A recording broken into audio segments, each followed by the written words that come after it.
नमस्कार मित्रांनो, सध्या वर्ल्ड कपचा थरार सुरू आहे आणि या परिस्थितीमध्ये आज इंडियाला वेस्ट इंडिजला हरवणं गरजेचं आहे, तर आपण सेमीफायनलला क्वालिफाय करू शकतो.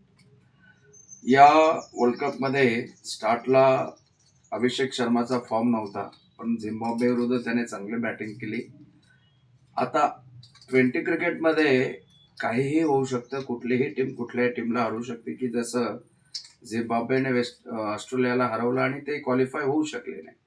वर्ल्ड कपच्या अगोदर असं सांगितलं असतं की ऑस्ट्रेलिया क्वालिफाय करणार नाही, असं कोणीही मानलं नसतं. तर आज इंडियाला वेस्ट इंडिज विरुद्ध जिंकणं गरजेचं आहे आणि सगळ्यात महत्त्वाची गोष्ट आहे की एक मॅच फक्त आपण साऊथ आफ्रिकेविरुद्ध हरलो आणि महत्त्वाची म्हणजे साऊथ आफ्रिकेची टीम त्या तोडीस-तोड खेळ करणारी टीम असल्यामुळे इंडिया ती मॅच हरली, तर याचा एवढा फार मोठा इश्यू होण्याचा काही विषय नाही. आज वेस्ट इंडिजचे जे काही बॅट्समन आहेत ते सगळे लोक थोडेसे आक्रमकपणे क्रिकेट खेळतात आणि वेस्ट इंडिज टीम ही 20 क्रिकेट प्रकारच्या खेळामध्ये अत्यंत बलाढ्य मानली जाते. याचं कारण असं आहे की ते लोक त्यांचा जो मूळ आक्रमक जो स्वभाव आहे क्रिकेट खेळण्याचा, त्याच्यामध्ये 20 क्रिकेट हे त्यांच्या बजेटमध्ये म्हणजे त्यांच्या प्लॅनिंगनुसार अगदी फिट बसतात. तर आज इंडियाला मॅच जिंकायची आहे, नेट रन रेटचा काही विषय नाही आहे आपल्याकडे, कारण साऊथ आफ्रिकेने ऑलरेडी त्यांना हरवले असल्यामुळे नेट रन रेटचा काही विषय नाही. आज इंडियाला मॅच जिंकावी लागेल. आपलं जे काही प्लेयर सिलेक्शन असेल 11, तर मला असं वाटतं की सेम टीम आहे. आता रिंकू सिंग त्याच्या वडिलांच्या निधनामुळे खेळू शकणार नाही, परंतु जी टीम आपण मागच्या मॅचमध्ये झिम्बाब्वे विरुद्ध खेळवली होती, मला वाटतं ती टीम एकदम कम्फर्टेबल आहे आणि अक्षर पटेल जर 8व्या नंबरला बॅटिंगला येतो, म्हणजे आपली बॅटिंग किती डेथपर्यंत आहे. त्यामुळे एक चांगलं बॅटिंग आहे आपल्याकडे. आणि दुसरी महत्त्वाची गोष्ट, हर्षदीप सिंग, जसप्रीत बुमराह वगैरे छान बॉलर आहे.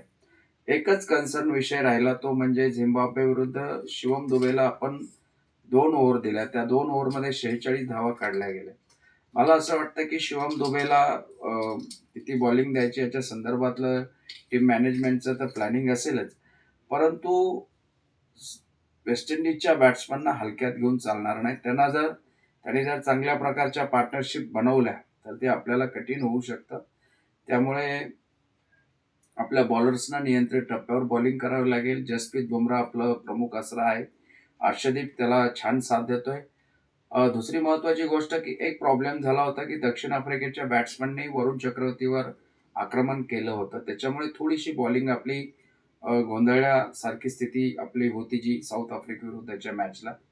तर तशी परिस्थिती नाही पाहिजे, तसाही प्लॅनिंग झाला पाहिजे. मला वाटतं की अक्षर पटेल तसं आहे आणि हार्दिक पांड्यालाही म्हणजे त्यांना साथ करू शकतो. तर एक बॉलिंगमध्ये पण आपण छान म्हणजे अनेक पर्याय आहेत आपल्याकडे. तर एक चांगली मॅच होईल आणि इंडियाने आजची मॅच जिंकून क्वालिफाय करावं सेमीफायनलसाठी. सेमीफायनलला आपण गेल्यानंतर बहुतेक इंग्लंड आपल्या विरुद्ध येईल, परंतु तो विषय नंतरचा आहे. आज वेस्ट इंडिजला आज हरवणं खूप गरजेचं आहे. बॅटिंगमध्ये स्टार्टला आपलं जो एक थोडासा चेंज केला गेला झिम्बाब्वे विरुद्ध, तो मला बदल छान वाटला. कारण ज्या पद्धतीने संजू सॅमसनने आपल्याला सुरुवात करून दिली होती झिम्बाब्वे विरुद्ध अगदी, आणि त्याच्यानंतर ईशान किशनचं काम थोडंसं हे झालं, कारण त्याच्यावरला थोडासा प्रेशर हटला, कारण तो 3ऱ्या नंबरला बॅटिंगला आलेला होता. त्यामुळे मला असं वाटतं की आज संजू सॅमसन आणि अभिषेक शर्मा हेच ओपनर पाहिजे. वन डाऊन मग ईशान किशन आणि नंतर सूर्यकुमार यादव, तिलक वर्मा हे चांगली बॅटिंग लाईनअप आहे. तर ठीक आहे, आजची मॅच इंडियाने जिंकावी हीच एक आशा आहे. कोलकाताच्या इडन गार्डनवर आपण संध्याकाळी निश्चित इंडियाच्या विजयाचं सेलिब्रेशन करू अशी खात्री मला वाटत आहे आणि नक्कीच आपण सेमीफायनलला जाऊ. तर टीम इंडियासाठी चेअरअप करा आणि माझ्या चॅनलला अजूनही आपण सबस्क्राईब केलं नसेल तर प्लीज सबस्क्राईब करा. आजची मॅच झाल्यानंतर आपण विशेष पुन्हा भेटणारच आहोत. तोपर्यंत तुर्तास धन्यवाद.